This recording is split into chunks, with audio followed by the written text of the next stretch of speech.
Ladies and gentlemen, please take your seats. The show is about to begin.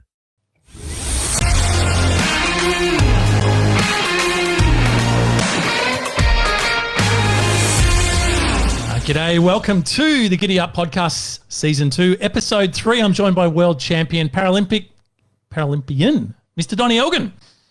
Oh, mate, it's great to be back. I tell you what, I've sort of sobered up. It was a 20-year reunion, so if you weren't feeling old, JT, think back to Freeman running a few weeks back. Well, buddy, we are smack in the middle of Paralympic time 20 years ago, so it is nice to be here. Oh, mate, did you literally get on it? I assume it was because you're in Melbourne, mate. It would have been a virtual get-together. There was a virtual couple, yeah. And what I like about it is virtual hangover, virtual everything. It was great.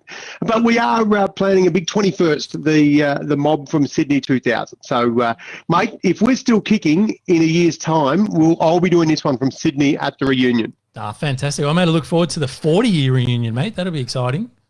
Oh, God, mate, we're bloody legless to start with. I can't imagine. Well, half of us will acquire about a half a dozen more disabilities by the time we get around to the 40th.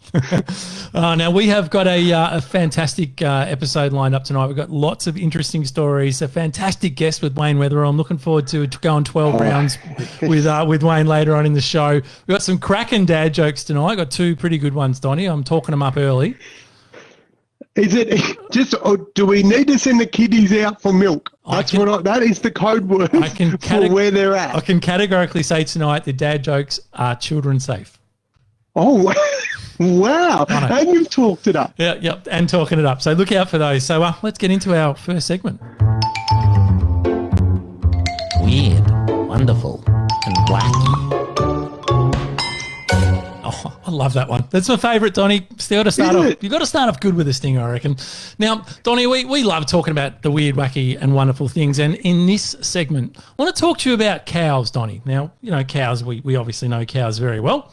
And, you know, up north, mate, they do things a little bit different up there. You know, and sometimes when you got to round up the cows, you know, you would use a sheepdog or maybe on a motorbike. Well, you use a cow dog, you use a sheepdog for the sheep, but... Yeah, go on. That's exactly right. And now, mate, I know you're from the bush, and a lot of our listeners are from the bush, and they'd be very familiar, mate. But up north, they sorry, mate, some cows just walking around. But mate, they do things big. They just get the helicopters out and they round up the cattle. They've got huge, vast, masses of land, and they just get the old helicopters out and round them all up. Of course. Well, Donnie, something went slightly wrong. What could go wrong with a helicopter and a heap of cows? Well, exactly right. A cow's just said, you know what, screw you, I'm not doing this. And this is not a lie, Donnie. Took the helicopter down. Oh, turn it up. How did that happen? This is not the cow who jumped over the moon and the helicopter driver wasn't expecting it. No, true story. The chopper was a 35-year-old pilot, and he was flying low down near the cows. And they think what happened is that, the bits the helicopter lands on, the rails down the bottom. Legs. Yeah, the legs down the bottom. Well, it looks like it got hooked in one of the cow's horns, and it was enough to destabilize the helicopter, and it literally crashed. And thankfully, both the cow and the pilot survived, but the helicopter was a complete write-off. Oh, my God. And was there any no blade choppity chop steaks done? None of that? Like the cow survived okay? It's a children-friendly show, Don, and I'm pleased to report the cow was perfectly okay and soldiered on to live another day. That's a tough cow. Good on it. Bloody bringing down imagine your CV, you're rocking up to the sale yards and what have you done, cow? Eaten a lot of grass. What have you done? Pull down a helicopter? That's a pretty impressive stat. That's what I thought, mate. Now, speaking of things going wrong, Donnie, I believe there was a bit of an incident up on the old International Space Station. Well, you see, I'm not much of a stargazer, JT, but when I heard about this one, because I'm privy to a nice cup of tea from time to time. Oh, yeah, it's this nice. one got my attention. Lots of different teas. So they're having a tea on the space shuttle. Would you believe a tea bag was the cure for how they found the air leak, the oxygen leak in the space station? That's what do you mean? True story. How does that work? Well, they were having a cup of tea and there was an oxygen leak. And this is my sort of tip reading China between the lines. I'm thinking that the tea bag stuck to the wall. You've done no research on this, have you? No, but I seen headlines and I thought, holy shit, JT will know about that. I'll talk to him. And I'll give you one job. I thought, oh no, Donnie's got this one. I'll throw it to him. Didn't bother reading the story. I like the thought of a tea bag could be the difference of bringing down where like they all share this joint. Imagine if they didn't like tea. If the Russians. Give you one job. Now, right, what's the next? What else did JT? There'll be some. I've done some research on the next one. Well, mate, speaking of mates that let you down, how's this, Donnie? 18th century, there's an Irish giant, and he suffered from agromegalic gigantism. Oh, no. Basically, he was just a big unit. He was 8'4". So there's 8'4". Yeah, it's pretty tall, I would have thought. And he was really paranoid, mate, that when he died, that they thought, well, they're just going to do experiments on my body and I'll be put up for display and stuff. So he asked his mates, he said, look, guys, when the day comes and I croak it, I want you to put me in a lead coffin and just put me out to sea so then no one can get to my body. Pretty fair request, I would have thought. He do it? They do it? Mate, he's good mates. You know, you can always count on your mates even after death. So they honoured his body and they transported him off to the coast. Yes. Unfortunately, Don, things didn't quite go to plan. There was a bit of a corrupt undertaker and basically took the body, replaced it with some dead weight. So they literally took the body out, put some dead weight in it. I know, right? It's not sounding good. And so the funeral went ahead and the attendees were completely unaware that his remains weren't in there and his body was actually used, on display. What, in a museum? Yeah, let's go with that. I reckon, how JT, if you're cutting a lap around a museum with your lovely lady, right, on your arm and you're just cruising through a museum, all of a sudden you can see this 8-foot-tall fella and you're thinking, hang on a minute. And he probably wasn't 8'4", like probably wasn't looking too good after the effect either, just quietly. I heard that one. I heard the Queen had even been and seen this fella. What was his name again? Was it he had some fancy name like Charles Bryan or something? Charles Byrne. Yep. That's him. Yeah. Well, I heard that he's actually the kicker to that is that after all these years, they've followed it up and they're actually going to throw him out to sea. Mate, that is very, very true, Donnie. So it's going to come good and the poor guy's going to be finally put to rest. So it's a good news story. It's a good news story. We've got a good news stinger. That should be in there. I probably should have put in that section, but here we go, Donnie.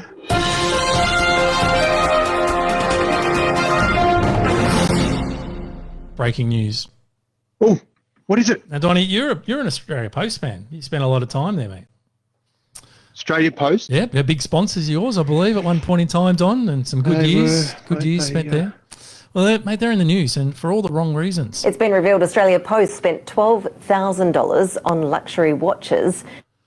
They spent $12,000 on luxury watches, Don, but I mean, they need in the jewellery business. They need to keep the time, though, mate. I thought that'd be a good thing. Yeah, got to keep everything on track. So, what seems to be the problem?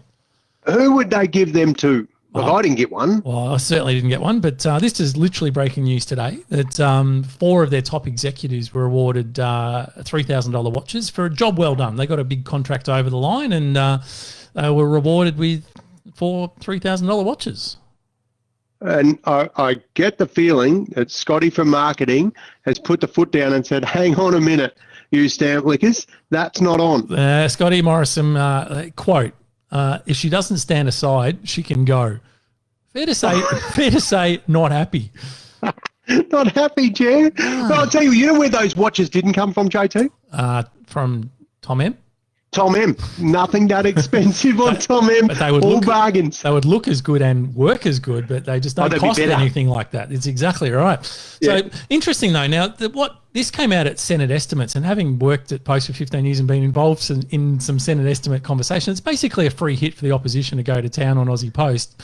And you got to think, when Christine Holgate, the CEO, rocks up to Senate estimates, you want to just go, you know what, I'm just one of the team here, right? This is a true story. She rocked up at the Senate estimates wearing a $48,000 watch herself.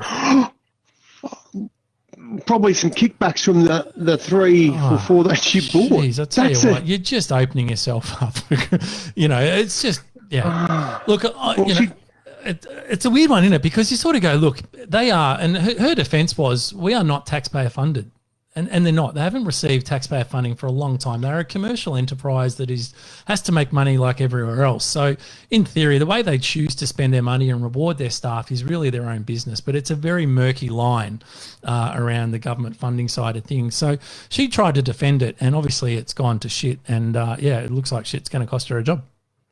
Oh, well. Suffering the jocks. Yep, People just want the mail, mate, more than twice a week. So, and in this time, they deserve it. So, see you later, Christine. She definitely read the room wrong on that one. It's fair to say. Now, Donnie, we're going to talk about one of Nance, our good listeners, and the beautiful other half of me is listening. This is a noise that she loves. Oh, she loves it. She loves her dogs. Donnie loves the dogs. So we want to talk about some dogs because they're in the mail. Now, you know when you leave stuff lying around the house, Don, the dogs, they loved getting into things, let's be honest, don't they? Yes, true story. They do. They will bloody get into anything, dogs. But I don't know how anyone could like the dog barking sound like that. Actually, well, shit's my neighbour. He texts me all the time, shut your dog up. It is an annoying noise. What is that big dog done, JT? There's a Great Dane, Don, and there was some stuff going missing. You know when you put your socks in the laundry and you take them out of the washing machine, without fail, there's always one missing, right? You just think they disappear. Well, there was a family here that had... JT, you're talking to me, mate. I reckon there's always one missing, mate. It stays on here. There's only one goes in there. I rest my case. So this family, mate, they were just missing a lot of socks. Now, of course, you're going to blame the washing machine because we know those pricks bloody steal your socks, mate. Yes. But it turns out it was their beautiful Great Dane was decided that he was going to help himself to the socks. And the little dog had that many socks. He had to go and have some surgery to remove the socks, and guess how many socks they recovered from the Great Dane, mate? I don't know. 3, 4? Yeah, I was thinking maybe, on a bad day, maybe 1 or 2, but no, mate, 43, Donnie. 43 in the one gut. He had 43 socks. He turns a big gift wrapped in a sock, mate. What? Seriously, that's nuts. Was there anything else in there? Just socks? Like he only had a fetish for socks? Just socks, mate. Just had a thing for socks. Oh, my God. I know. That's crazy. I know, right? Now, speaking of animals, we do love covering a bit of animals. And you are an animal lover, mate. Yes, you are. Now, I'm just going to play something, and I just want you to think, Donnie, and our listeners at home, I just want you to think of the first animal or creature that comes to mind. And you're going to have to really apply yourself here. Ready? Right. Oh, yep. That's all I had to play. That's all I had to play, wasn't it?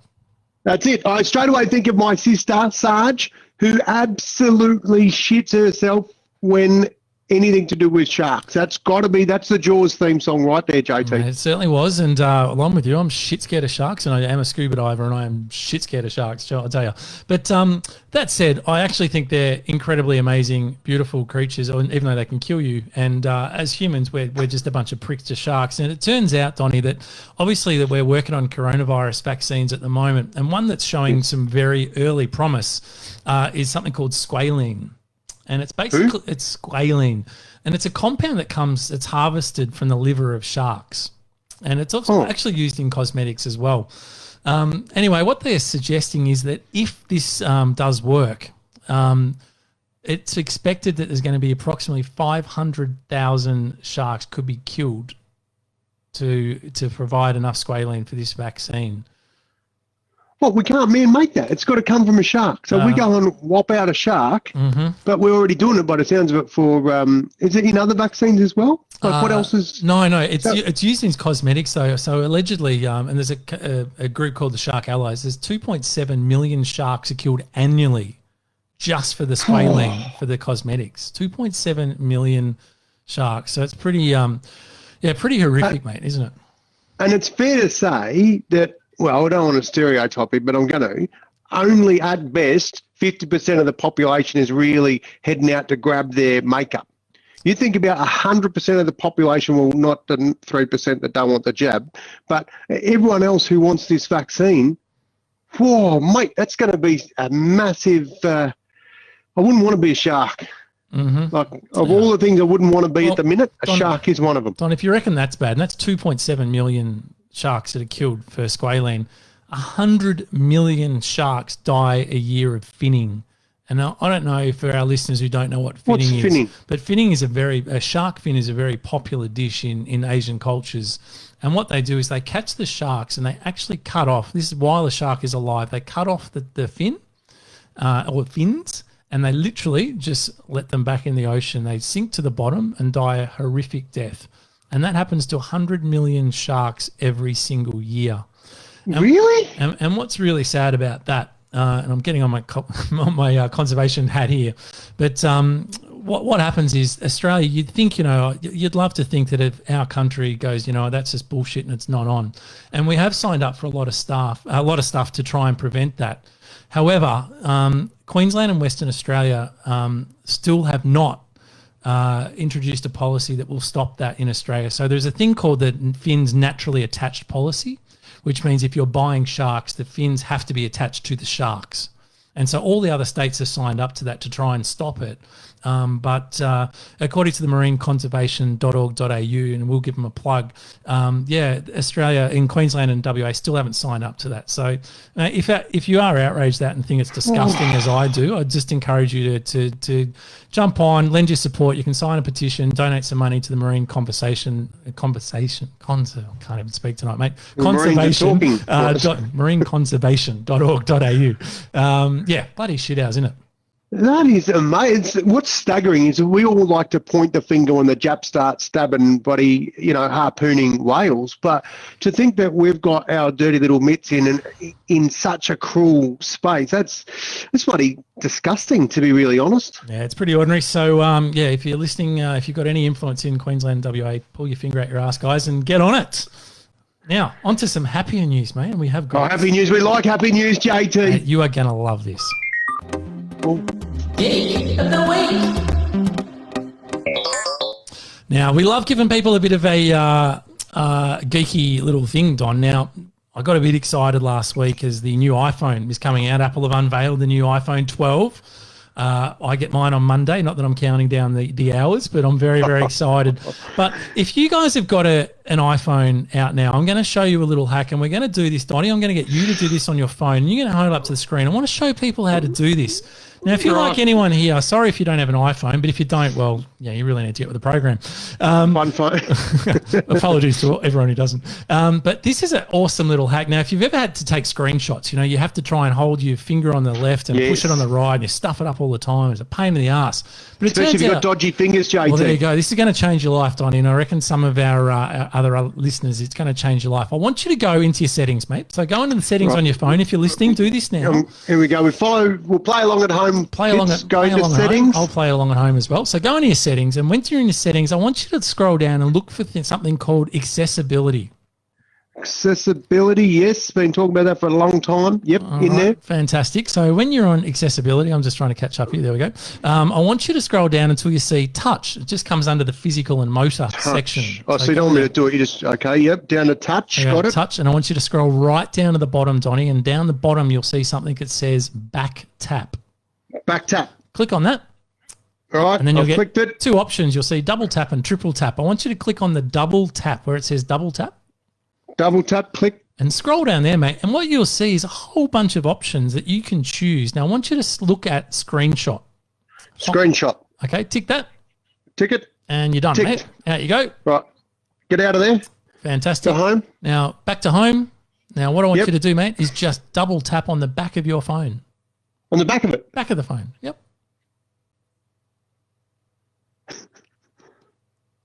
Did you hit save, Donnie? Did you hit save when you did it, mate? You didn't. Shit, hang on. No, I was using my dodgy fingers, JT. Wait, here, we'll do this again, right? Here we do go. It again. Got a good finger this time. I fucking built. There it is. There you go. So it's an awesome little hack. Holy crap! All you've got to do is just literally follow that process. We'll put it up on our page as well. And there's other things you can choose, obviously, as you would have seen. But it's so handy. Just double tap the back of your phone and get a screenshot. No more stuffing around on those buttons on the side. So that's my little geeky. That had, JT, I didn't look at them all, but that had a quadrillion option. I'm just taking my tradie jacket off, JT. That had a lot of options there. Yep. Heaps of options. So could you take photos, and there's all sorts of stuff you can do? There's you can mute, you can lock your screen, you can go back to the homepage, you can tell it to turn your volume up. There's all sorts of stuff. So it's a great little hack if you've got an iPhone. So there you go. That's our little hack of the week. Oh, mate, that's funny. That is impressive. I tell you what, there's been some amazing things found around the world, but that is one of my favourites, JT. Fantastic. You bloody ripper. Oh, yeah. This is where we talk about just some bloody good things that are happening, mate. What do you got for us, Donnie? Well, mate, I tell you what, Victoria, we're out of lockdown. Just about. Nearly. Sort of. We're out of lockdown? Well, not exactly nearly. We're getting closer. We're nearly there, JT. Oh. We've got 25 Ks. What more do you want? Well, to drive wherever I like, go and see my friends in the country, visit friends. You've got no friends in the country, JT. Oh, that's true. I was just trying to sound like I had some friends. Bloody hell. So when are we getting out, mate? What's going on?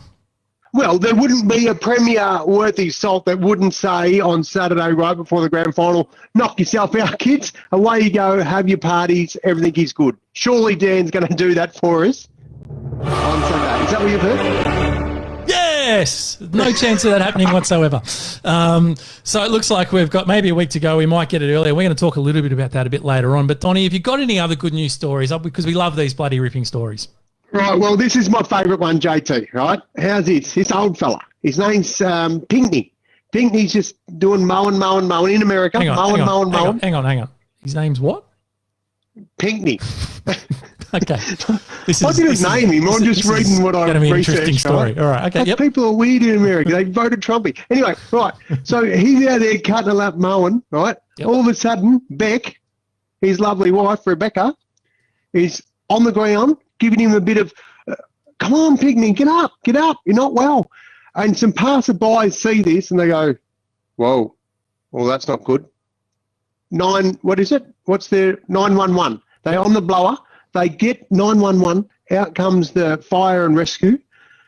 They help old Pinkney up and they start talking to him. Mm-hmm. And how's this, mate? This is the bit that I really liked out of the whole lot. The Pinkney is a veteran. He was in the bloody, what was his gig? I've seen it before anyway. What he did is he went to... He was a missile tech in Vietnam, I think is what you wanted to say, Donnie. Vietnam, that's the one, yes, that's where he went. Right, a missile tech, pretty big gig, right? Yep. And the old fire rescue captain goes, their story is amazing in itself. And they said their age, what they've gone through, his history as a Vietnam, serving his country. So you know how they thanked him? Let me fill it in, JT. They mowed his lawn for him. They mowed his lawn? Yep. The fire rescue boys out there said, Pinkney, sit down, champ. With a name like that, you've done enough. We will mow your lawn. How bloody good is that? Good on him. That's nice. That's good. Looking after our veterans, that's what you'd want to see. That's nice. I love that. Well, it wasn't our veterans, it was the states, but we're allies. But how did it end up? Was he all right? When they went to hospital, did he end up okay? Oh, yeah, no, they just fibbed him and stuff. He just had a couple of drinks, scotches and dries and stuff. And speaking of that, no, but he's good. He's fine now. Yep. Okay, so it is a good news story. All right, so there we go. It's a great news story. So lockdown coming to Victoria. We're very happy about that. And Pinky is all good, and they've mowed his lawns. Yep. Okay. How good is that? That's the good news stuff. Hey, it's fantastic. Well, now let's get into some of the more bizarre stuff. Bizarre news stories.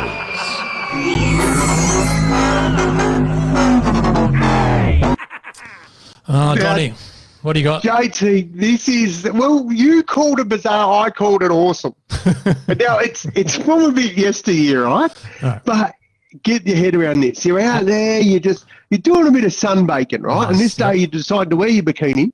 Yep. Or your mankini. Yep. Right? But you've got it on and you've got your iPads or your bloody iPod, those things what you get from Tom M in your ears and you're listening away. Yep, happy, yep. Just relaxing, lying on the beach, enjoying the sun.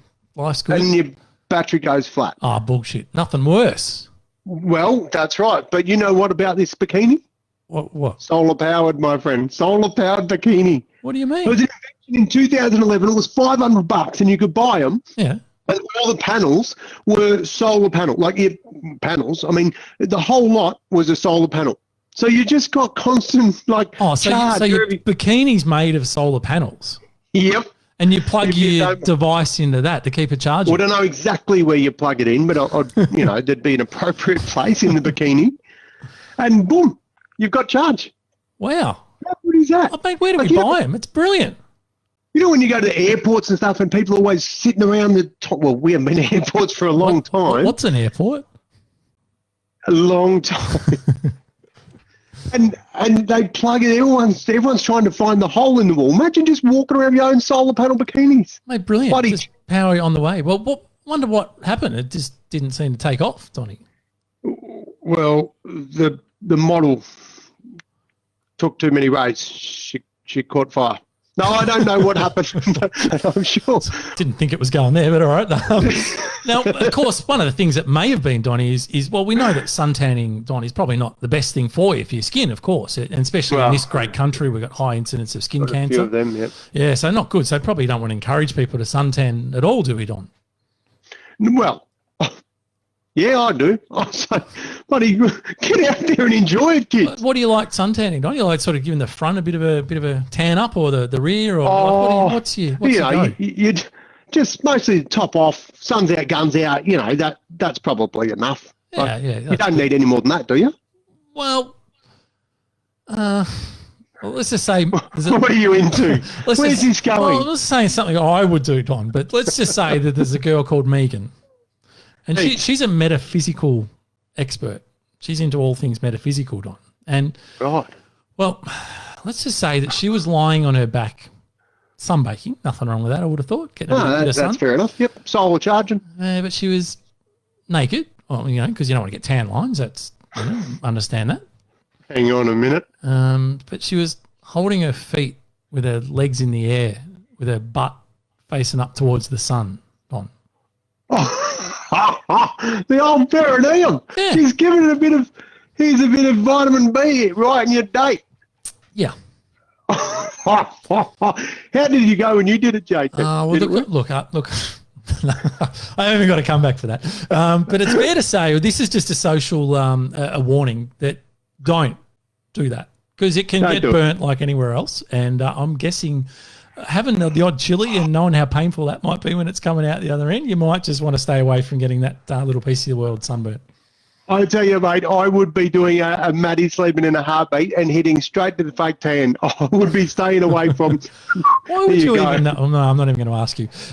Now, Tiger King, Don, it was a big hit on Netflix. Oh, mate, now put it this way: it is that big. It's been cloned, but not cloned as in people doing more Tiger King shows, but they're still in the name, JT. What do you mean? They've taken the name Tiger King and they've applied it to something else huge. Guess what it was? A big tiger? A zoo? No, A zoo? JT. It is the winner of the pumpkin competition, the big pumpkin competition. Hang on, there's a big pumpkin competition. There is, JT, and the winner, Yep. JT, the winner grew a pumpkin, get this, How big? 2,350 pounds big. How many kilos is that, Donny? Well, there's 2.2 pound to a kilo, so it's 1,065. Mate, that's very smooth. I love how you could just read that the way right where I typed it. No, but I do know that it's 2.2 pound. But anyway, I didn't know the typing was there. Look at that. 1,000 kilo, 1,065 kilo pumpkin. Bloody hell. Do you reckon that'd fit on the scales at Coles? No, I do not. They would, and you wouldn't be able to go through the 8 items or less register, because imagine the pumpkin seeds, mate. They'd weigh bloody 4 kilos each anyway. So what did he win, mate, for this big prize? Is it, that's, I assume that's pretty big. Well, it's a really good point. You know what they won? No, I don't. That's why I'm asking.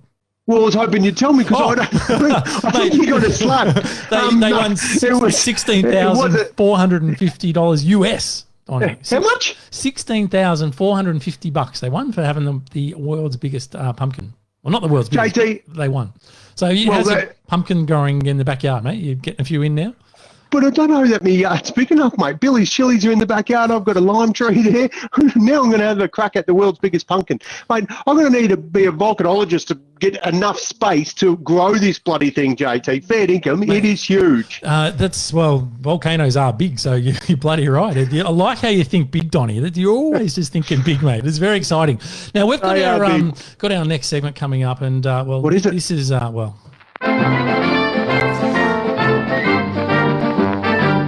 Once upon a time.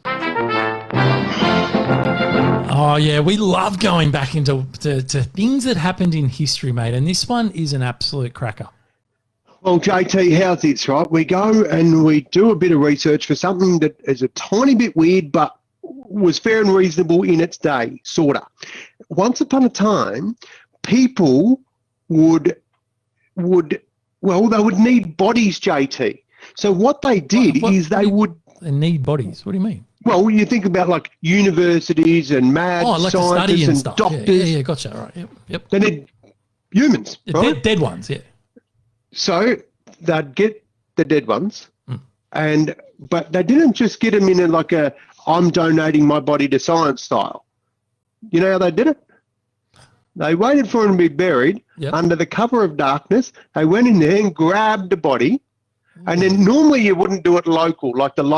You'd have to get someone on the other side of the country. Like you'd read the paper and go, oh, there's someone going down. We'll send the troops and they'll get it. You know how they transported it, JT? In a coffin, of course, mate. They'd pay them the due respect that they would deserve being deceased, mate. Nobody coffins involved at all, JT. They had to put them in a barrel, right? Hang on a minute. And squash them in a barrel, right? And then whack them on a train to move them. That's a bit disgusting. It's obviously that's where a lot of people in South Australia have got some inspiration from. But might have been inspired. But JT, you imagine it would be a bit stinky Pete on that train, right? It would. Yeah, so the clever people. This is where it gets a bit like get some milk. I don't know. I don't think I like where this is going. Well, they filled it up with alcohol. So to good. Hide the smell, right? Good thinking. Yeah. Yeah, this is where it gets a bit. Oh, really? JT, when the mad scientists or doctors or the university, the people get the bodies, right? Yeah. They don't need all this alcohol anymore. No, so they just pour it down the sink, mate. It'd be all contaminated. JT, everything's got a price, my friend. Well, what do you mean? JT, that alcohol, I shit you not, was sold off the dregs of the barrel to pubs under the name of a stiff drink. I kid you not, JT. It's a true story, according to the internet. So can you imagine rocking up and go, been a bloody big week, long weekend, let's have a stiff drink. You probably think twice about that if you knew where that stiff drink come from. That is absolutely disgusting. That is seriously disgusting. We need to get on to something happier now, Don. We just... I don't know what came over us. I think it was a weak moment, and we decided that we'd give you your own segment to talk about whatever you wanted. It's a dead set stroke of genius.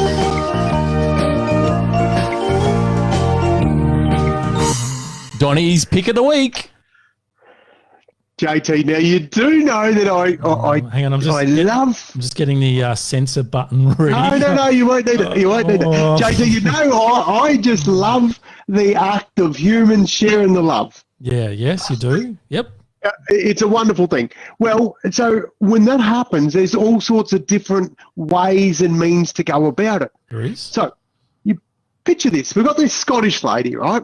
And she's just going through her daughter's jacket. And in her daughter's jacket that she's been wearing to school, she pulls out her lube.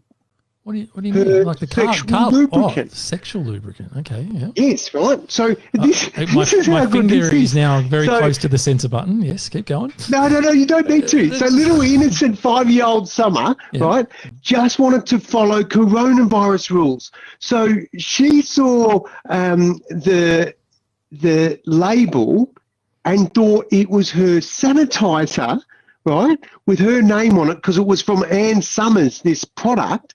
And so little Summer, who's gone to school, has gone, that's got my name on it. Yeah.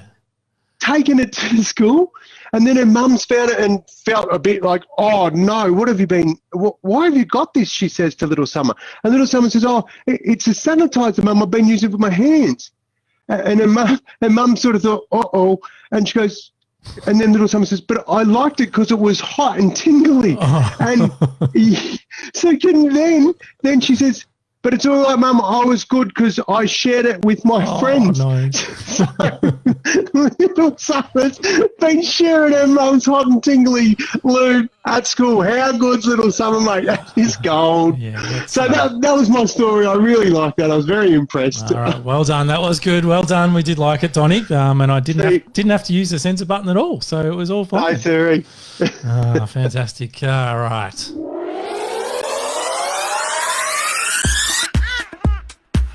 What's happening with Gen Z? Thanks to my son Lucas on his voiceover there. He's hit the big time. Now, we want to talk about two things with Gen Z that's happening. One is very exciting for the parents that are out here at the moment, is that for the kids that haven't already gone back to school, the rest of them going back this week. So finally in Victoria, all kids are back to school. So well done to all the parents who have gone and done the hard yards in the homeschooling, and you can now go back to drinking on your own at home, and you don't have to worry about sneaking it in and hiding water bottles. I'll drink with you. It's going to be a lot of shit-faced parents next week, I tell you. Now, the other thing we did give a bit of a sneak preview before we started this was I wanted to talk about TikTok, and there's a challenge going around at the moment called the Dream Challenge, and if you haven't heard the song, it's basically just the Fleetwood Mac. Great cracking song.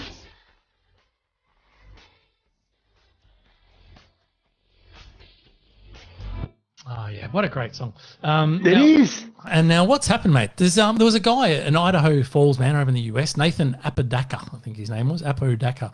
And he was driving to work, had his little Ute truck, and it broke down, mate, had some problems. And he's gone, you know what, screw this, don't want to be late for work. I'm just jumping out, I'm going to jump on my skateboard. I'm going to grab my cranberry juice because he wanted to have a drink on the way. And he just and he just skateboards off down to work. And he films himself while he's doing it, and he's miming to the words of Fleetwood Mac, the song that we just heard.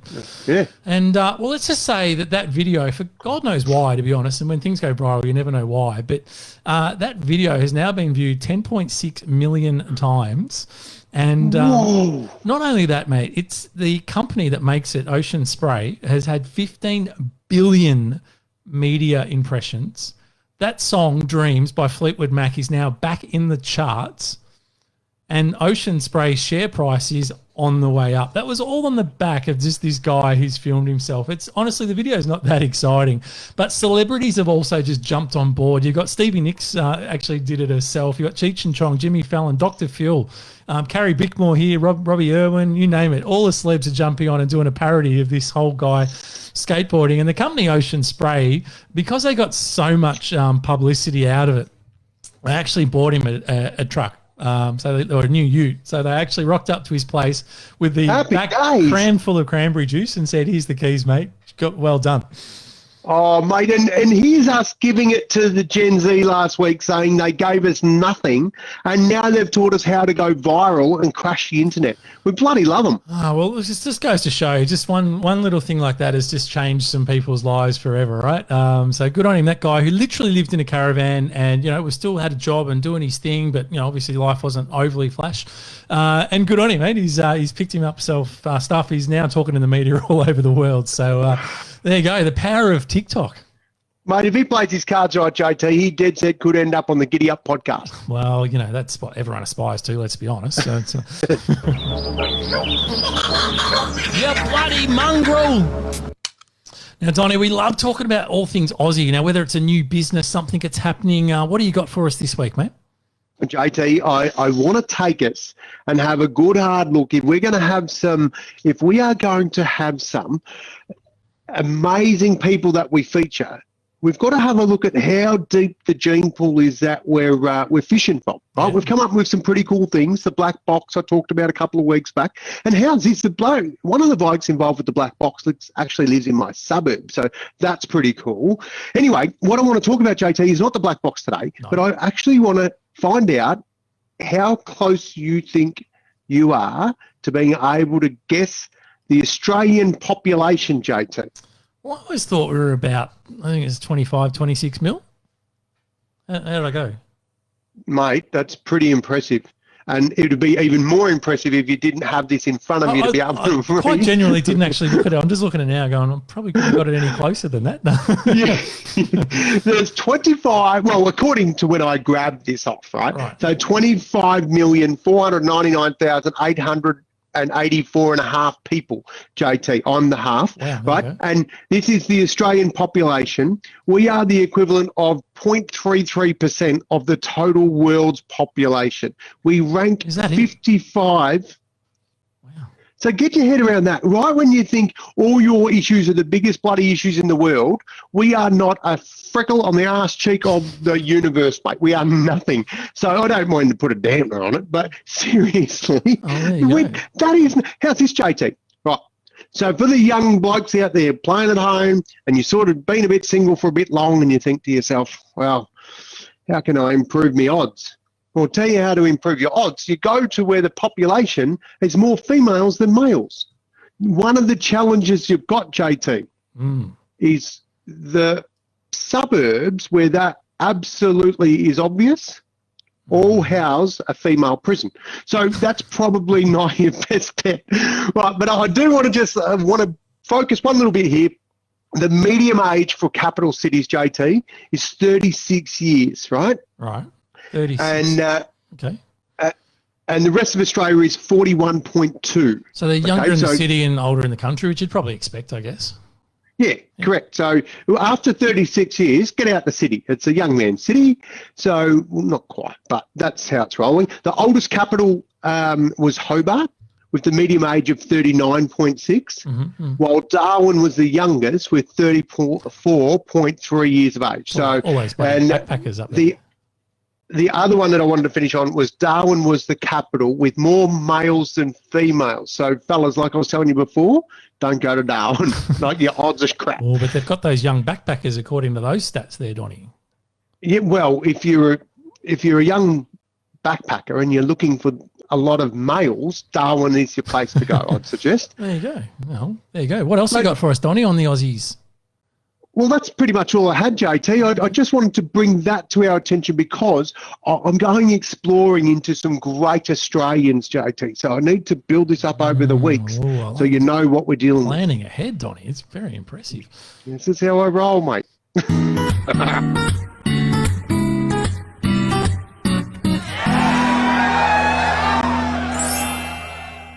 Oh, JT, you'll like this one. The life hack, nice and simple. Now, I did hear the dogs barking before. I know you're an animal lover.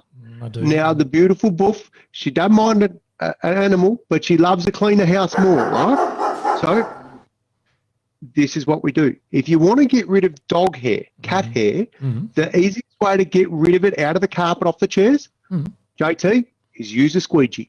A squeegee? Like the window cleaner squeegee? Bingo. Get your squeegee, and it's the rubber on there.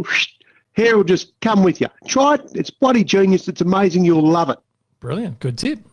One more for you before we get off the life hacks, JT. What do you got? Is I have been just doing a little bit of home renoing, and I've put a couple of ceiling fans in with a bit of help from some really good humans and a couple of dodgy ones. And what I reminded the young little Elgins when I put the fans in their room, JT, was to make sure it's set on summer mode or winter mode, depending on where you're at. What's that mean? Well, it means that the fan goes one way in summer and you flick it to winter mode and it goes the other way. And the idea is it either pushes the heat, the cold air down on you in summer mode or in winter mode, it actually extracts the heat. Oh. It takes it off you. Well, how do you So during summer, set it so it goes counterclockwise, anti-clockwise. If you're looking at your fan, it's got to go anti-clockwise. But how do you, if it's doing that, you're laughing. How do you do if it's that, not, Don? Well, how do you change the direction of your fan? Well, JT, this is a really good thing for new fan players. Often it's in the remote. So it's either in the remote or there's a little switch just up. You have to get above the blades. Note for rookie players, wait for the fan to be off. Put your head up there and there's a little clip, just clip over the other side, little switch, and good as gold, mate. Fantastic. There you go. 2 awesome tips, mate. Now, we're going to move straight into our 12 rounds with Wayne Wetherall. Now, Wayne is the founder and managing director of Kokoda Spirit. Now, Donnie, you've done Kokoda twice now with a good man. There is no better looking man to cross Kokoda with, JT. When you can't be there, he's the man we need. And he is a cracker. The feature interview is amazing. Let's get this on. And we got a video. What do we got, mate, JT? I've got a video. We got the audio. Now, we did try some stuff earlier that didn't quite work well. So I'm going to turn my camera right now onto my other screen, and I'm going to play the video. So you just got to bear with me. Here we go. This is going to work as good as we can do it, I'm afraid, tonight. Righto. Hang on. Can't go any further, so that's about as good as we're going to get. Why can't I go any further? Hang on. Let's have a look. Oh, there we go. All right. This is about as good as I can do it. Tilt that up a little bit. There we go. All right. Now, this is a really interesting chat, and, we'll let Wayne do most of the talking. Ladies and gentlemen, please take your seats. The show is about to begin. 12 rounds with JT and Donnie. Righto, mate. How many times have you done Kokoda? Mate, I've done it 95 times. This would have been my 100th. And you know what? I'm scared. I don't want to finish like Donnie Bradman and stuck there on 99, mate. So hopefully next year, mate, we're going to knock 100 over. Well, speaking of being scared, Wayne, have you ever had to be medevaced out from one of your adventures? No, I haven't, mate. But that's the scary thing there, mate. I'm worried about getting to that 99 strip right and getting medevac right at the last thing. This is my ton and finishing on like not getting the average, but I want of 100. Oh, I can't wait. Mate, what is more challenging to navigate, Kokoda or women? Oh, definitely women, mate. I've had no success with women. You know what? I've got guides to take me across Kokoda, but there's no guide in the world for me to know how to get on with my life with the women in my life. Mate, ain't that the truth? Now, have you ever just looked at someone who's rocked up on day one and thought they've got absolutely no hope of getting through this? Mate, Johnny Elgin. And I come back to say, he had a tin of bloody rum in his hand, right? He had one leg. He wants to walk across Kokoda. who bloody bought him? Right, where are we up to? What's the age of the oldest and the youngest to have trekked Kokoda with you? Mate, my 8-year-old daughter back in 2008. Wow. The oldest we've had is about 78 or 79-year-old. So, yeah, it's not age. It's about capacity. It's about, the emotional ability to do this kind of stuff. It's about the spirit of the heart and things like that, mate. So it's if you're up for it, mate, we'll take you. If you could change one body part, Wayne, what would it be? I would probably change I'd probably want bigger calves, mate. Like calves is what I pride myself on calves, and I'd just probably like to have the calves of one of my PNG porters. There you go. Oh, they are massive too, JT. Aren't they just like when you walk behind you just go, how good are they? Yeah. I'm an admirer of legs, and I've checked all your porters' legs out. They're good. Mate, those calves are amazing. It's not about me. It's about you, Wayne. Now tell me, who does the bush better, you or Bear Grylls? Oh, mate, look, I watched the Bear Grylls thing the other day, mate. Like, he flies around in helicopters, mate. I tromp through the jungle, right, in raw jungle, mate. Like, and, mate, definitely me, mate. I've got all over the bear. And who's got a name called Bear? Now, when you're a Rabbitohs tragic, why don't you just bloody ditch him, mate, and get on the Melbourne Storm? Mate, can I just tell you, the Melbourne Storm, they're a joke, mate. Seriously. It's going to be a Rabbitohs Raiders grand final. But I know all your people down there are from Melbourne, mate. But the South Sydney Rabbitohs, let me tell you, Foundation Club, 1908, the most premierships, coming up for 22 premierships this year. And thanks for asking that question, mate. Next question. I've got State of Origin. Get on board, guys. Get on board the Rabbitohs train now. Tomorrow night, mate, we're playing some hillbilly. Who bloody put that? He's still talking. I think he's still on the line. Hey, Wayne, now, my male model, JT, and you've got a bit of male model about you yourself. Tell me, now, if I was to take JT out of his surrounds and said, mate, we're going trekking with the great Wayne Wetherall, where would we go? Mate, we'll be going in sometime in winter next year. So I reckon we're going to be out there April, May, June next year. But, someone like JT, mate, he could pick any destination and he would fit in there, mate. He just looks like that rugged, handsome adventure dude. Oh, you're very, very kind. Now, mate, you have been to a lot of awesome places, Wayne. What's the most memorable place that you've visited? Certainly in Nepal. I think, walking up in the Himalayas is something spectacular. The contrast, the scenery, the blue skies, the white mountains, mate. You can't beat that place. And it's the serenity of the place. It's the Buddhist lifestyle. It's just an incredible place for peace and harmony. Great. Now, mate, you've seen the world. You've travelled all over the place. What is the first thing you pack, or what is the one thing you don't leave home without when you're off on an adventure? I don't leave home without my Trek fuel, mate. You know, it's the greatest hydration. It keeps people going. You know what? The Trek fuel that I take on all my adventures has brought Egyptian mummies back to life, mate. That's how good it is. Where can people get that, Wayne? Mate, you can get it online at Kokoda. No way. You get onto it on our Trek Gear page, mate. It's fantastic for hangovers as well. I know we were talking way too long. So last question for you. What is harder to trek, base camp, Everest Base Camp, or Kokoda? Yeah, look, they are both different adventures, mate. Kokoda is physically challenging. You're in the middle of nowhere. You know, it's 6,000 metres of up, 6,000 metres of down, 96 Ks. But Everest, you're down to less than 50% of oxygen that is at sea level. So you've got multiple issues with, lack of oxygen and things like that. So different events. Kokoda is physically tough. Everest, really difficult because of the lack of oxygen and the mental toughness there. Well, speaking of toughness, mate, congrats. You've now survived 12 rounds with JT and Donnie. Woo!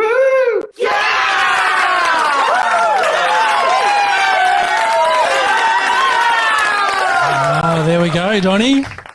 JT, how good is Wayne, mate? I tell you what a cracking bloke, but a ripping yarn, and just balls of steel. Like, where he hasn't been in the world isn't worth going. Mate, it was an awesome. Now, on Wednesday night, we'll be releasing our full chat that we had with Wayne. So it's about 40, 50 minutes and just exploring the world with him, mate. And honestly, it was very, very inspiring. I think he's convinced me to potentially put the boots on, mate, next year. Well, JT, I don't know that I heard that right. I just want to let me push record. What did you say, JT? Well, he's a very inspiring man, Donnie, when you talk to him, and I'm just feeling very tempted to maybe pull on the boots and head down to Kokoda next year, mate, assuming we can get on there. JT, in season 1, you gave it to me for sitting on the fence. I'm going to kick you off the fence. What side are you going to fall on? Are you going to fall on the let's do it, or the other side, which is we'll make up some bullshit excuse and not do it? I think the best way to answer that, mate, in my true political style, is to stay tuned for the announcement of the inaugural GiddyUp Kokoda trail. The GiddyUp! I love it. I tell you what. We will most likely be doing it, mate. So we are going to put it out to people to come along with us. So we are literally going to do the GiddyUp trail next year in Kokoda, and we will be doing it, as Ben's just commented then. The plan is to actually do the podcast from Kokoda as well, and we'll take you on the journey as well. But if people want to come along, we're indicatively looking around August. It takes a lot of planning, a lot of training, so it's not something you can just decide to wake up tomorrow and do. But, you'll hear about a lot more in the coming weeks and months. Oh, JT, I'm moist at the thought. I tell you what, when somebody like Wayne comes on, we absolutely have to give him top shelf something. What about we reach into the vault at Tom M and we give something to Wayne just for being a cracker? Mate, that's exactly what the purpose is of Tom M, to make people feel good. And so big thanks to Daniel Adamick, who's going to join us a bit later in the show live because we do tech really well. But for now, we're going to say thanks, Wayne, for being part of the podcast, mate, and you'll have a fantastic Tom M gift coming your way soon.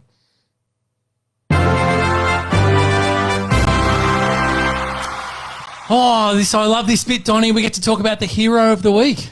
There's always a hero, JT. He's usually big and buff and he's done something amazing. Yep. Who have you got, JT? Well, we've got exactly that. Something big, something muscly, or just a nice, cute little Labrador. One of the two.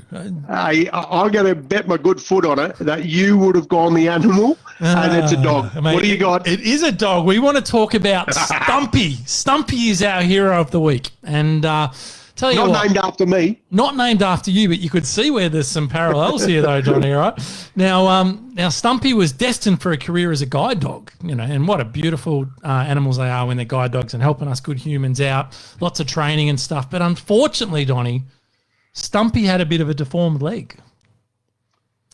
Legend. Yep. I thought, again, you'd hear some bonding going on here. And, I like him. But unfortunately, because he had that bit of a dodgy leg, he wasn't able to go on and be a career guide dog. It was his fucking leg, not his eyes. I don't know, but, you've got to be physically strong and all that sort of stuff and able. So he didn't get it. But How's he a hero? We're not bloody making tokenistic heroes out of nuppa dogs. What's he done? He's got to have done something. Stumpy has done a lot of stuff, mate. In fact, he's done over 100 bloody amazing things. Go on. Stumpy has saved more than 100 canine lives since the age of 1 because he donates blood for emergency transfusions. I know you love your needles, Donnie, but poor bloody Stumpy, but what a legend, mate. He's done 100 more than me because anyone who lines up anything, hats off to Stumpy. What can we give him a can of power? Bloody deserves something. So he's literally been crowned the UK's most prolific blood donor dog, and he had a negative blood type, which means he can pretty much give his blood to any dog type. So, yeah, he saved over 100 dog lives. So he is our hero of the week. Oh, I love that, JT. Well played. Yeah, I thought we'd like that. Now, it is a bit of a time for something that we like to call, Donnie. I'm just trying to build it up. I reckon we did. Dad joke of the week.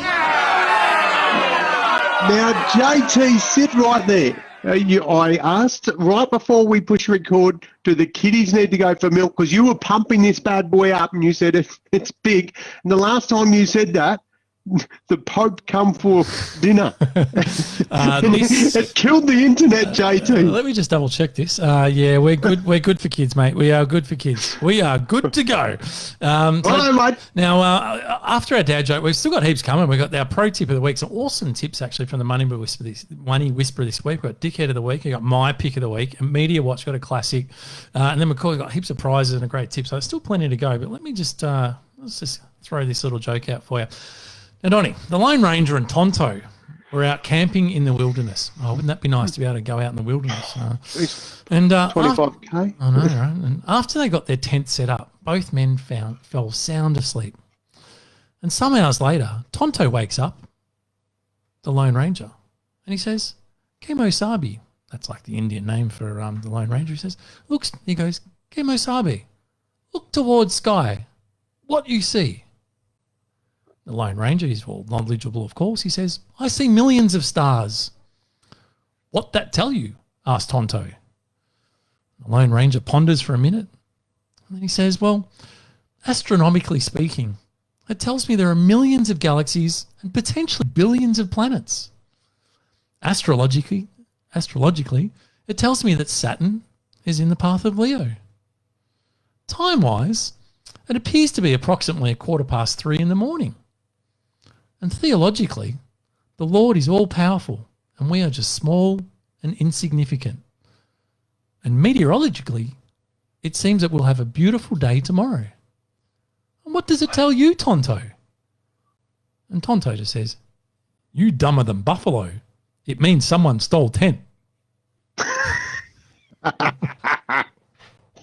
Oh, goodness, JT, that had a bit of everything in there. Like that one. Now, Donnie, of course, it is very exciting if you're into AFL. It's the grand final season, so I had to have a footy joke. So a Collingwood mother goes to town to register for Centrelink. And she walks up the counter and the assessor says, well, how many children have you got? And the Collingwood mother says, well, 10. And the Centrelink guy just looks at her and goes, 10 children. He goes, well, what are their names? So the Collingwood mum just says, well, it's Wayne, and Wayne.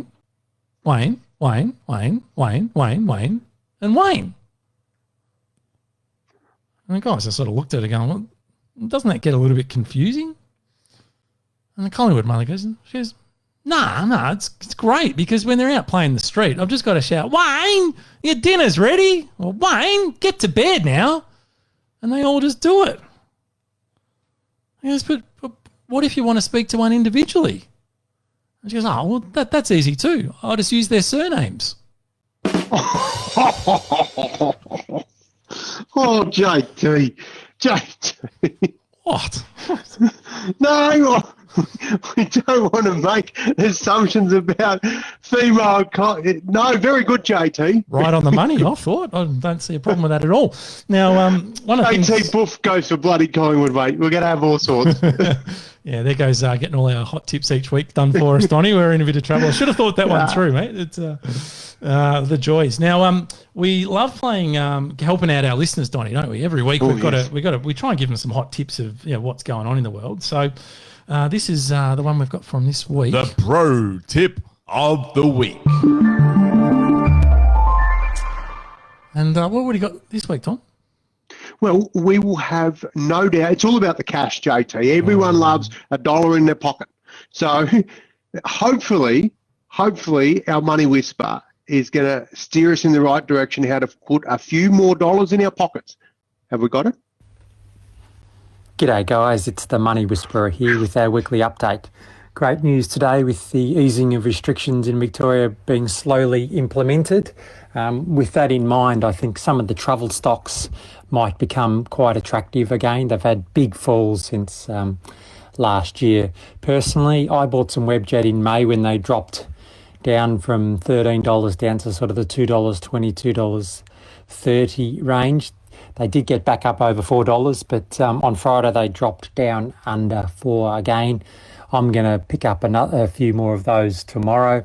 I think in 2 years that'll look cheap. I think the travel within Australia is likely to resume in the not too distant future. And I think a business without the huge office infrastructure, like Webjet do, being a predominantly web-based business, is a good option. I think, as I said, in 2 years, that the price around $4 will look very cheap. So for what it's worth, I'm going back in. Cheers. Good luck, guys. Bye. Well, JT, when the Money Whisperer gives you a straight up bloody out and out there where he's putting his cash, then you got to take notice of that. There's something about somebody who doesn't have any skin in the game, but this bloke's got plenty of skin and it's all in the game. So, mate, Webjet, it's been down to 230, it's got up to 4, and he reckons in a couple of years it'll be well worth up over 4, and 4 look like a bargain. So, mate, I might have a little look at that over the weekend, JT. Get on board. Dickhead of the week. You suck. Now, Donnie, we like to highlight, because the world keeps throwing up dickheads, and it's our job to try and point out a couple of noticeable ones. What do we got this week, Donnie? Well, JT, you would have heard us say on multiple occasions that school's back, and it's bloody amazing. Fantastic. Tonight on the news, a family sent a kid with the coronavirus to a school, and shit has hit the fan in the northern suburbs of Melbourne. So the dickhead of the week is the dad that let that kid go to school with coronavirus. We naming names, Don, or are we going to be nice? Well, I don't know if I'm going to name names of a little kid who's... But if you want me to, yeah. No, don't. Awesome. Well, now, Donnie, of course, we gave you your own segment to talk about whatever you liked, and we always fraught with danger. But, of course, it is reciprocal, so here's mine. JT's Pick of the Week. Well, I want to talk about the Japanese city of Iruma, Donnie. Of who? Iruma. Iruma? Yeah. They're testing... What's happening? Well, they're testing a free service, and it's to help find dementia patients that have just wandered off. So, you know how like when you got your pets, you go get a microchip. You put a little microchip underneath, and if your poor little pet ever gets lost, they can scan it at the local vet, and it comes up with your address and details, and we can reunite the owner. Well, they've had a bit of a problem in Japan. So in 2015, I know it's going back a while. They're eating the pets? No. In 2015, 12,208 Japanese people with dementia just wandered off and were reported missing. How many? Yeah, over 12,000. And sadly, over 500 of those were eventually found dead. So that sucks. So it's actually a really big issue. And today there's about 5 million Japanese people that suffer from dementia. And that number is expected to jump to 7 million by 2025. And I actually think about 20% of the over 65 population will have dementia. So what they've come up with is they've actually got like a, not a microchip, although who knows, it's probably going to come, but they've actually got this little 1-inch waterproof QR code. And what it does, they actually stick it on you, and so sticks on your hand or your foot, and they literally works the same as a microchip. They can just scan you, and it has all the details of the person, so they can reunite the person back to their family. So, JT, you're a bit of a conspiracist, but is this leading to the way society's going? Like, yeah, we use it on the vulnerable at the moment because we can justify, hey, we're helping them. But bloody hell, like the Auschwitz tattoo, that's sort of, they did that number. Like, is this a good thing or a bad thing, JT? Well, because we're a fun, friendly family podcast, we're not going to dive too deep into it. But look, it does certainly raise some flags, doesn't it? You can see the good intent behind it, and quite genuinely, 500 people died that wandered off and they never found dead. It's great that we're doing something about it and trying to help people, but absolutely, of course, it raises some real privacy concerns around just everyone being barcoded and scanned everywhere they go. And God knows that is not a world that I think most of us want to live in. So what are they doing, mate? Are they filling up the city full of barcode scanners? Everyone's just walking around going, beep, Mick, get home.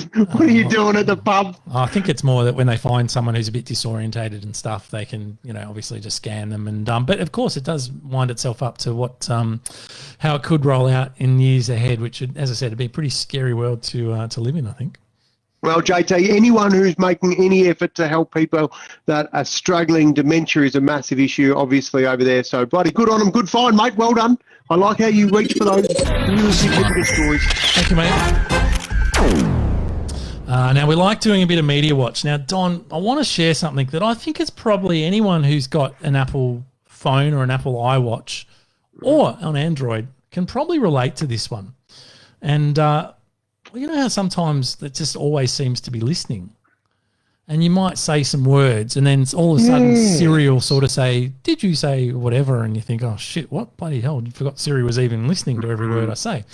Well, in our normal lives, Don, that can be, embarrassing maybe sometimes. We say, oh, geez, whoops. But what about if you're on live TV, Don? Oh, no. Oh, what's happened? Have a listen. What have you found?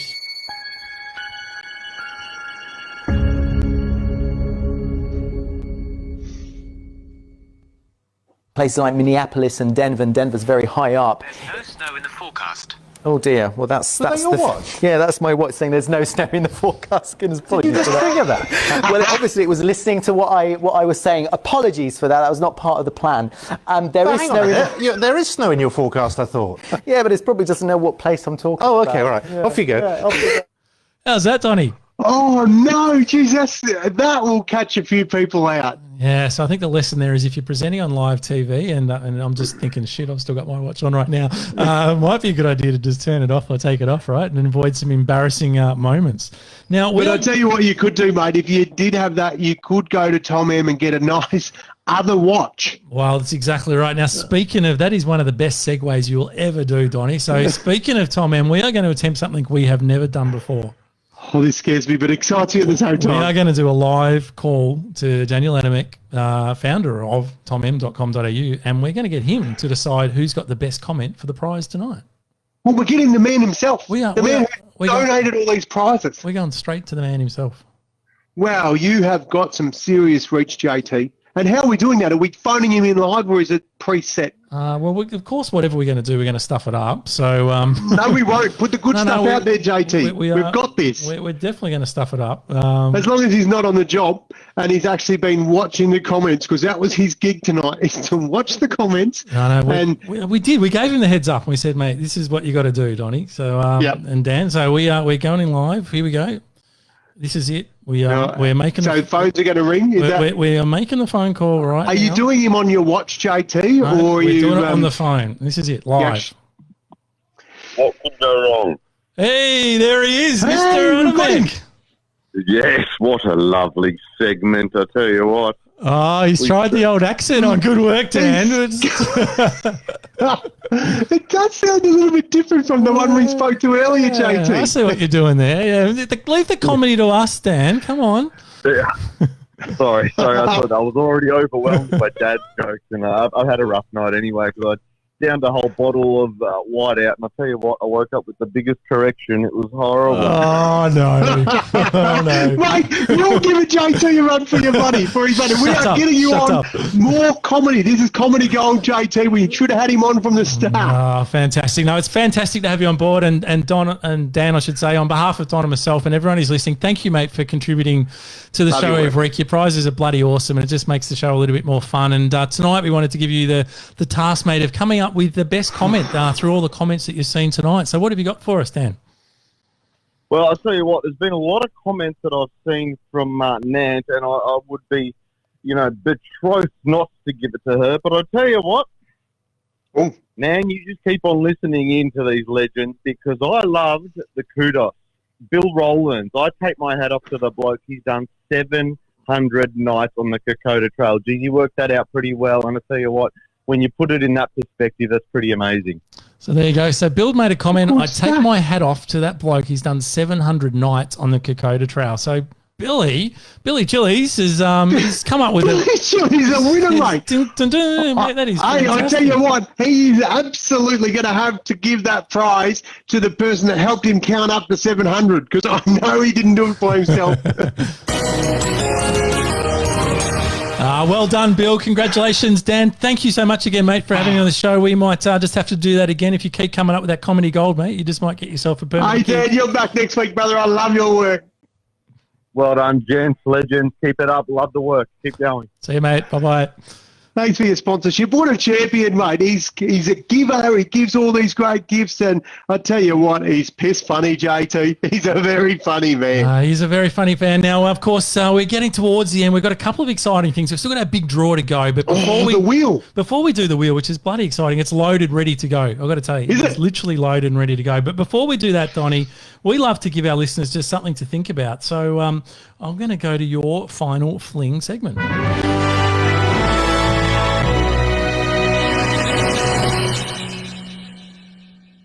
JT, a lot of emotions drive decisions.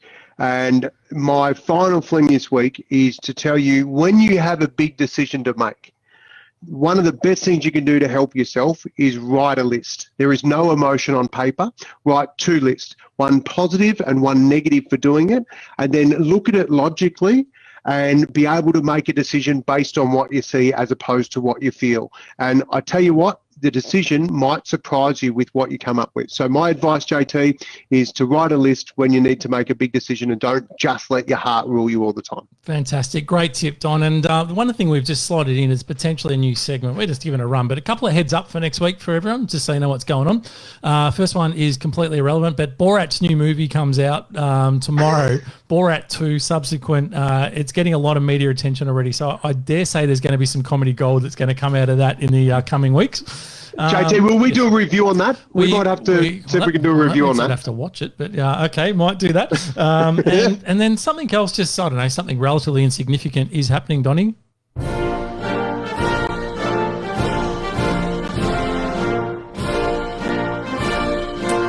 Yeah, that's right. It is election time. November 3 is voting day for the US election. So it's going to be very interesting to see how that all unveils itself. And, of course, Donnie, all going well, Victorians are going to be on the loose pretty much next week. Well, you know what? One thing is amazing, JT, is we will have a Victorian premiership this year. How bloody good is that? We will. Good luck to the Cats and, of course, who the hell are they playing? The Cats. The Tigers. I was going to say Geelong. That's probably not going to work, is it? So going to be Mum's Tigers, Billy's Cats. Going to be huge. There we go. Hopefully it's a good game for all the people that don't give a shit either way. But we just want to see two sides beat the living shit out of each other. So now it is the moment, Donnie, where we are going Wait, JT, right before we go to that moment, we've always put a spotlight on mental health and looking after yourself. Yes. And you being a massive North fan, I know you hear in the news today that Rhys Shaw no longer the coach at North Melbourne. We would just like to do a big shout out to Rhys. All the best, mate, with whatever comes next, and importantly, all the best for anybody who's going through a tough time. Really important. Well said, mate. It's a very sad time down at North at the moment. The club's doing it probably tougher than it's ever done. I've barracked for them since I was born or thereabouts. So it's a really, really tough period. We've lost a lot of players. We've lost our coach. Things aren't going great. So, but North are always had a very small small but loyal bunch of supporters, and I'm sure we'll all stick fat. And but more importantly, we hope that Reece gets the help that he needs to get himself better, and because hopefully he's got that support around him. It does sound like it's all been put in place. So all the best to Reece and his family. Now to the big wheel, my friend. I'm going to switch the camera around, Donnie, and this we've loaded. Is exciting. Now, JT, this is for a tradie.com voucher, Yes. $150 if you don't mind. And what we've done, JT, or what you've done, because I've been sitting here in a bloody little world of my own with my tradie little sprays over here. Look at this weekend workout, the whole lot, date night. I'll put this one on, see how I go when I get inside. Hey, you've put all the people that have made a comment tonight, JT. Is that what you've done? I have, and all the names are loaded in. This wheel's going to spin and land on a winner. Now, I don't know, probably a bit hard to see on that screen. I don't know. I'm doing my best. We'll have to work out a way to do it. Can you see? We can't see names, but we can see the wheel. We know it's not rigged. That's what we do know for sure, JT. So I'm going to click to spin, and we are then going to be in business. Here we go. And so anyone who's commented tonight in the GiddyUp Podcast live is in that wheel. It's spinning. Whoever this comes up is going to win $150 tradie.com voucher. JT, it is landing on. We can't see that bit because it's white. He's cleaned up. It's gone to Bill. Bill! Holy shit, double header for Bill. He's done but that's ridiculous. He's got them both. Look at that. Every listener was hating Ben's guts last week because he was bloody winning, and Miranda, except for her socks, how good were they, mate? And now, exactly right. Awesome bloody socks, Miranda. Best socks ever. If you haven't seen the socks, get on the GiddyUp Facebook page. You'll see a pair of awesome tradie boots rocking the best socks on the planet. I bloody love them. And now what we've just seen is the Wheel of Fortune has landed on Billy's Chili's, and Bill gets the tradie.com voucher. And that is bloody unbelievable. It is unbelievable, but genuinely it is random. And we're going to do the same next week. It's a bit of fun getting the wheel. We'll work out how we can actually get things working properly. So it happens live. Yeah, that's right. So it'll actually work a bit better. But aside from that, mate, I reckon that's all we got, Donnie. That's a wrap, JT. Well played, mate. Have a ripping long weekend. Stay safe, and I look forward to seeing you and all the lovely humans back next week. Have a lovely, lovely long weekend for all those in Victoria. Otherwise, have a good Friday. Yeah.